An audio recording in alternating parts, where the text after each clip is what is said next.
नमस्कार दोस्तों, मेरे यूट्यूब चैनल में आप लोग का स्वागत है। मैं एक बेटी विवाह गीत गाने जा रही हूँ। अच्छा लगे तो कमेंट में बताइएगा कैसा लगा।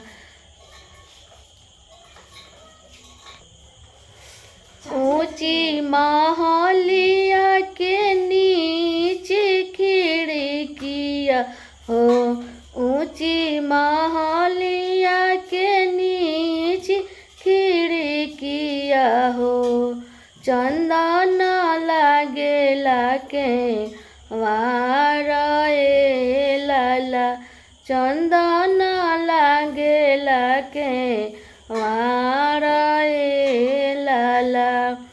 महला के नीचे नीचे बहे निर्मल पानिया हो, महला के नीचे हो के बहे निर्मल पानिया हो, बेटी करेली आशा नानाए लाला, बेटी करेली आशा नानाए लाला।